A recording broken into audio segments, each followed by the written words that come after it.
For the last 6 months, I've been working closely with my buddy Steve Petty, who has an automotive aftermarket business that focuses on Audis and Volkswagens.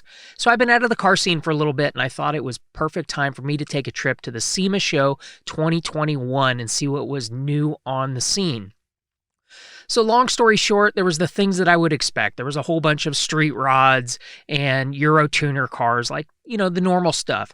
But the thing that surprised me the most was the electric vehicles that were on display throughout the exhibit halls. And it wasn't your standard stuff. There was a handful of Teslas, as you would assume, but there was also 57 Chevys, Corvette Stingrays, Ford Broncos, all having an electric vehicle swap in them. So I thought it was a perfect time to grab my camera, take a tour, and bring you along for the ride. Let's check it out.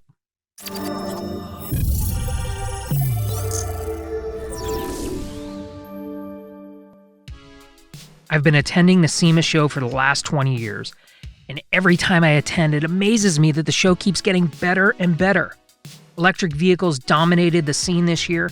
Every corner that I went around, there was another cool EV, including this Buick Electra, Chevy C10, and even Hot Rod Magazine got into the scene with this super clean 57 Chevy build. The Ford Motor Company brought a fleet of electric vehicles, including their all-new Ford F-150 Lightning, and Ford Mustang Mach-E's were everywhere that I turned.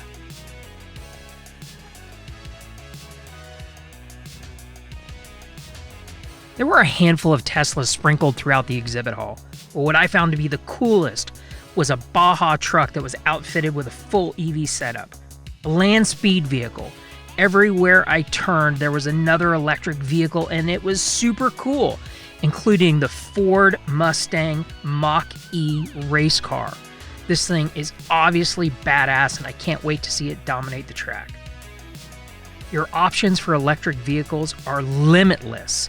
You can literally dream it up, and there is an application to drop an EV drivetrain into your dream car.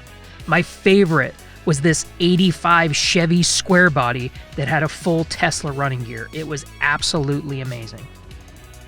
So I don't consider myself an EV aficionado, but I was really impressed with the high-quality EV builds that were around every corner of the SEMA show.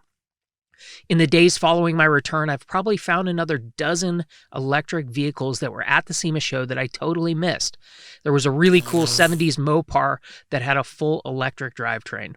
So this is definitely a scene I'm going to keep an eye on moving forward, and I can't wait to take you back on tour.